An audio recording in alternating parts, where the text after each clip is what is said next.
Top five. Who's your top five?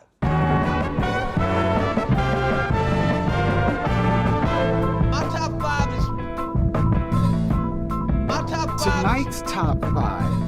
Purple My top Rain five is the movie that we are reviewing tonight, right? My top five. Now, Purple Rain is famously the name of the movie, the name of the soundtrack, and the name of the title track. And then it probably the most famous track from the movie, Right. Because it was featured in all of the trailers, right? But I wondered, knowing, how insane Prince is, what if you took another Prince song that has not been made into a movie and used it as the inspiration for a film? Oh, this is good. Okay. Yeah, this is good. All right. A lot of Prince songs. A lot of Prince There's songs. a lot of Prince songs, but I came A up lot with of cinematic five. Prince songs. I came up with five Okay. Prince titles that I'm going to present to you and Tonya. And let's see if we can't brainstorm a Love movie this. Okay. from these titles. All right. All right. All right. Okay. Number 5. From the 2014 album Art Official Age, Oh, boy. Okay. the title of the track is Breakfast Can Wait. Ah, that's a good one. What would Breakfast can wait. All right. Guess first. You can take a stab. Breakfast can wait. It's got to be a rom-com. see that? See? Mm-hmm. Right there. It's got to be a rom-com about two people who meet in a brunch spot, Okay.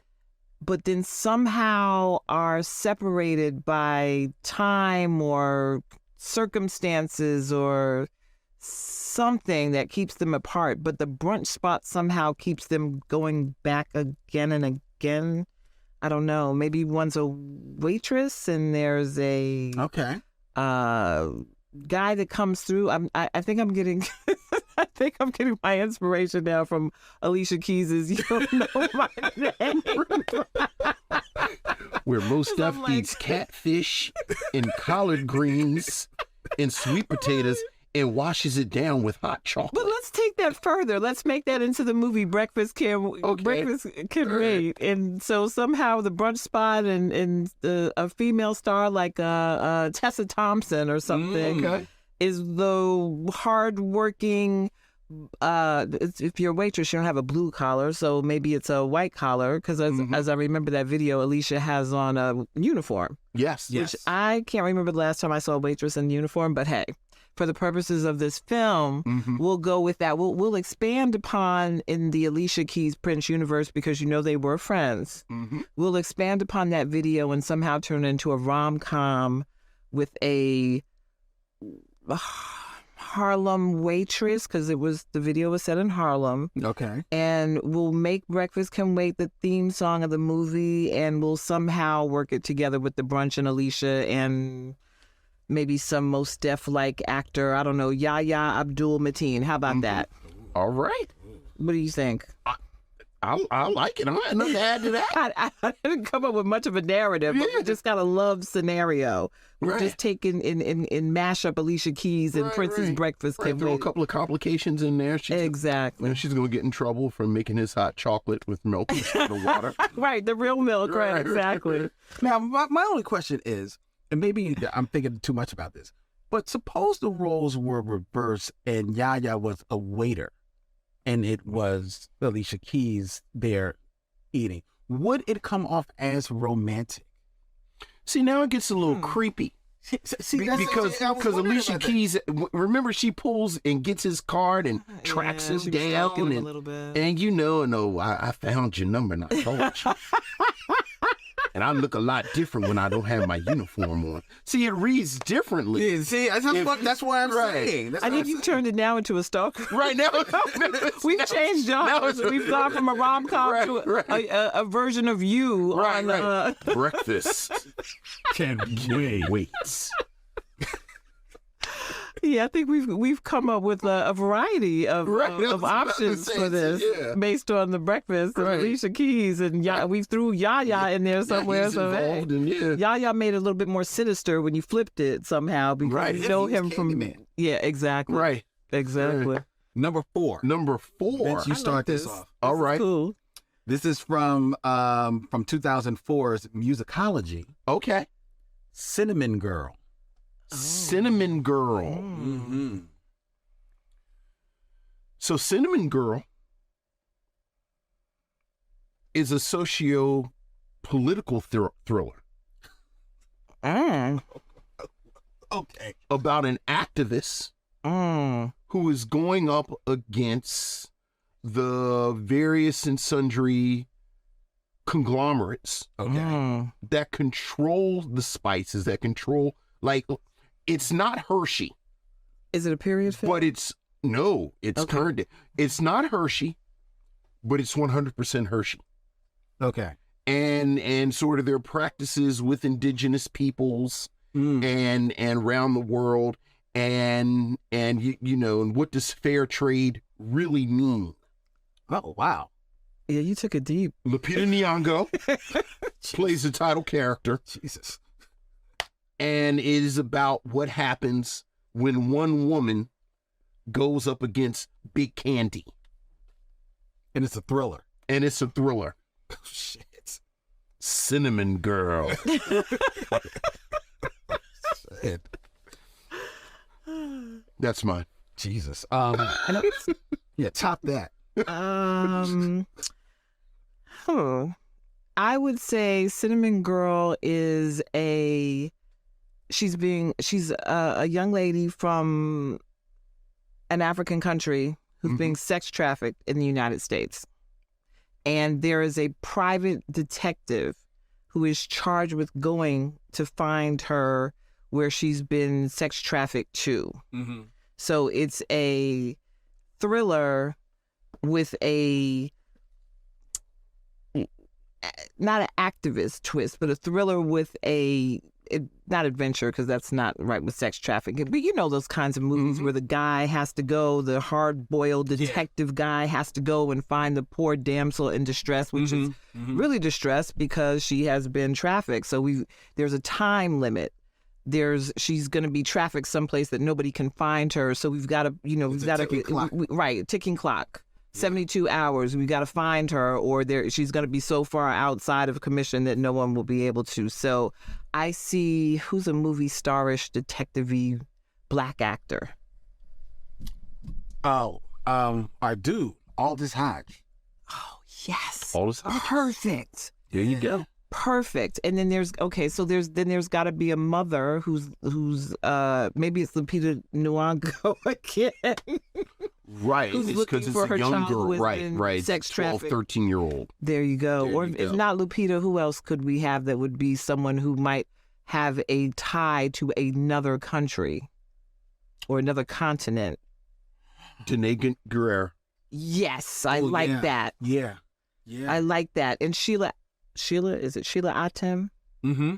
She has to be involved. She's the detective, not the detective. She's the policeman in the other policewoman in the other country. All these teams. Yes, there you go. Yes, there you go. I like there it. You go. There you go. All right. Cinnamon Girl. Girl. Yes. All right. Making movies over here. Picking the easy songs here. Number 3. Number 3, ladies and gentlemen. From 1985. Okay. Oh boy. This is actually the title track of the album, Around the World in a Day. Around the World in a Day. Mm-hmm. Around the World in a Day is a madcap adventure. Okay. Through that walkway at Epcot Center with all the villages from the different countries. So wait a minute. You're actually going to film this at Disney? I mean, it's a Disney film. So it's a Disney film. So it's kind of like Haunted Mansion and how they turn the rides into a film. It's going to be in there. And I forget what that village is called. I just remember because you can drink. There's one of the places you could drink at Disney World. Like they give you wine and things at each wine of all nations. Right. Drink from every nation. And there's some type of MacGuffin. Somebody loses, we'll steal from the greats. Somebody loses their purse, somebody loses their wallet that has the winning lottery ticket from it. So now we've brought in the Uptown Saturday Night MacGuffin. Mm-hmm. and they're going around the world in a day trying to get it back. All right. Who started? So is it a couple? It's a couple. And the couple is played by Quinta Burnson. Oh, Quinta Burnson. Like yourself. I do like Quinta. She's a homegirl. And it'd be a nice male foil for Quinta, making a comedy, a mad cat. Lakeith Stanfield. Lakeith Stanfield, because he's funny. And she has that manic energy, and he has that kind of, laid back. I like that. Mm-hmm. I like that. Around the world in a day. I like that. Okay. There you go. Mm-hmm. Okay. I was going to go Brian Tyree Henry. I was going to go the other one. Right. Because I see him and Quinta looking like a couple. Right. But, I mean, Lakeith works. Mm-hmm. Lakeith works. Yeah, I don't know. Quinta and Brian Tyree. I have to think about that one. I can see them run, like having like a kid. Yeah, maybe. Now that I think, I'm just trying to think of him. Like, is he like a minivan driver that takes the kids to school type of guy? Hey man, he played a podcaster in Mad Godzilla Cat. versus King Kong. He could do it no wrong. You think he's Madcap though?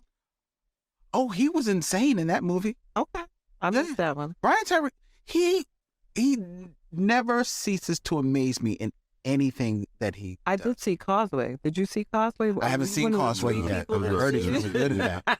No, I'm not one of those three. We're one of the three people who saw. Well, now we introduced it to other people.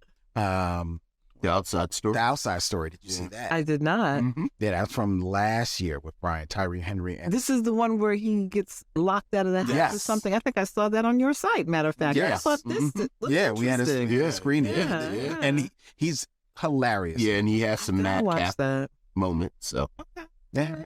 All right, that's good. Do you have a pitch for Around the World in a Day?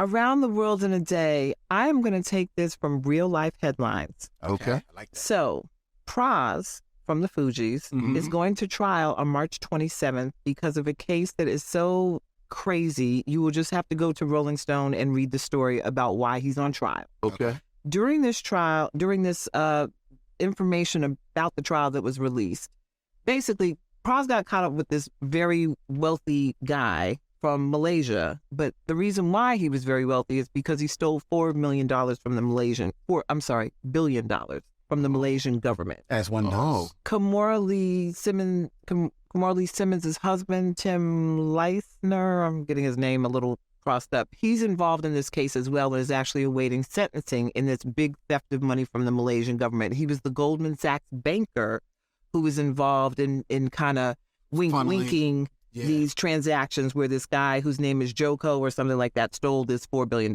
Oh. So where does Around the World Today come in, you ask? One of the things that the Malaysian thief that stole all the money did was he sent a plane. He was spending all this money and he was just showing out and just doing everything. And Praz got caught up. But one of the things that he did because of he was rolling in money is he celebrated New Year's Eve. He came up with this idea to retrofit a jet, and part of the jet was a nightclub. This is a true story. To send folks from the West Coast or wherever they all were. It was a bunch of celebrities. Jamie Foxx, I think Leonardo DiCaprio might have been on the plane. All these folks jumped on this plane with the nightclub in it, flew to Australia, celebrated New Year's Eve in Australia, and then hopped back on the plane and celebrated in whatever hemisphere it still was New Year's Eve.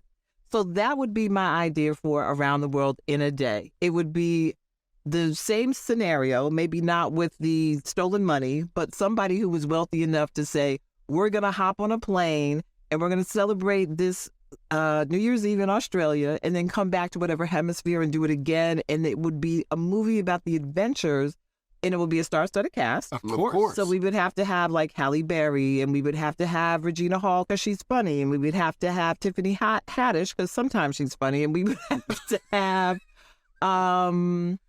Denzel, who was undercover funny.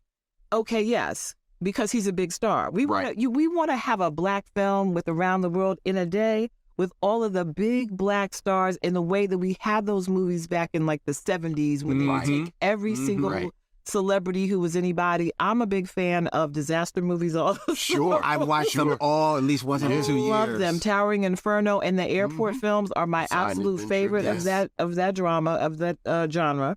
So this is what we would do. We would turn it into one of those movies where they would, be some misadventures on the plane and some people who liked each other that didn't know each other and somebody playing some big celebrity because it is the inside celebrity who's playing a celebrity type thing.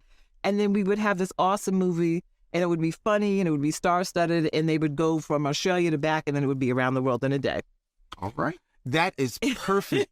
I love it. The only thing that makes that more perfect just is the cherry on top is renaming it Soul Plane 2, Right. Around the World in a Day. I was thinking, that sounds like a good soul plane, right? Come on, we gotta get the Purple Rain. We do. I'll start with you, Tonya. Okay. This is from 1996's Emancipation album. Oh, boy. There's a lot of songs on that album. There is, but I think I picked a doozy. White Mansion. Ah, man, one of my favorites. White Mansion. That's gotta be a scary movie. It's gotta be. I don't know. I know Jordan Peele is doing it. Okay, yes. And if Jordan Peele is doing it, he has to work again with Keke Palmer. Mm-hmm. So it has to be something like Keke Palmer. This has been done 100 million times, but they're moving into their new house. They're a young couple. I like Lakeith for this one too. Am I having too much Lakeith? But I kind of like him for the couple, and they're moving into their mansion. They just he's a tech guy. Okay. He's a tech zillionaire who came up with something technical, and it made him a ton of money. Okay. And Keke is his wife, and they're happy and they're in love, and it's money, and it's you move into the fabulous big house that has all the black frame windows. That's my thing. And views of the ocean. I don't know if you can have black frame windows and views, but don't worry about the home decor right now. We have a set designer. Right. That, okay. Take care of all so that. it's Lakeith and it's Keke, and they're moving into the big beautiful house, and they probably have some really cute baby, and maybe she's pregnant with the baby on the way, and then it just turns into a complete disaster. The walls bleed. They have all those kinds of weird sightings and things popping past the screen that don't quite look human and all that kind of good stuff. I like. Do we have little monsters popping out of paintings? Chasing after, what was that movie? With the little guy? Good idea. Oh, you're thinking. Paintings coming alive. I like You're it. thinking about What was that? Speaking of Clarence Williams III, Tales from the Hood. Tales from the Hood. How about Lakeith? Because he is a big tech billionaire guy, he starts collecting black art, and the black art comes alive and does weird things in the house. Yeah. So that could be interesting because you can both promote black artists, and then you can also have the art just do, some black artists have some things that are a little odd sometimes. A lot of them. And so sometimes they can, like you said, jump out of the paintings and create. I mean, we can get all that together. I think it'll work. I like that. Robert Monroe Jr. actually posited a couple having a plantation wedding and the ghosts of enslaved Africans rise up. Ooh, It's interesting. creative. That. I like Where are that. you going? Because that's my idea. Except it's so White Mansion is a plantation house. It's a ghost story. Okay. It's inherited by, you know what? I think you'd have to sell it, but I want Whoopi Goldberg. Okay. And the hook is... Wait, so it's inherited by Whoopi Goldberg. She inherits this plantation house. But the hook is the ghosts aren't trying to get her. They're not trying to, like, these are ancestors. And she has to come to that because she comes from the city and she has to get back in touch with her roots. And as the film goes on, she realizes that it's almost like, did you ever see Babadook? You ever see Babadook? Where in the end they kind of make their peace. Yeah. And that's where it's headed. Okay. All right. But the reason I chose Whoopi Goldberg, because this is her showcase. It's just Whoopi. And especially for this time in her Right at this last time we seen her really right. showcasing the movie. Right. All right, we're at number one. Number one. And we're dipping deep into the archives of Prince song-inspired movies. We're going all the way back to 1982. Okay. Which means that we must be going to 1999. The song to inspire the movie is DMSR, which stands for Dance Music Sex Romance. Cyberpunk science fiction set the day after tomorrow. Because of the advent of social media and the way we all interact with each other, young people in this moment don't actually know how to interact. Very true. They don't know how to date. They don't know how to talk to each other. They don't know how to dance with each other. They don't know how to do any of this. And the powers that be like it that way. So, of course, you have some young people who begin to do this in a very underground sense. And they think that they are just, you know, kind of being hipsters and doing, but slowly realize that this becomes a form of resistance. Wow. Dance, music, sex, and romance is about human connection, which is resistance. Who's in it? So this is set the day after tomorrow. So we've got Zendaya. We've got I'm gonna throw a curveball, but I think he's ready to redeem himself. I'm throwing Jaden Smith in there. I can see it. I was gonna say maybe what's the young lady from Blackish? Oh, Marcel Martin? Yeah. Yeah, because she's 18. You know, it's funny. I never think about Marcel Martin. Because in my mind, she's still 7. Right. But you're right. She's 18 now. Yeah. And by 18, I think she was 18 last year. Yeah. So, like, now she's probably 19. Because I think that's how it works.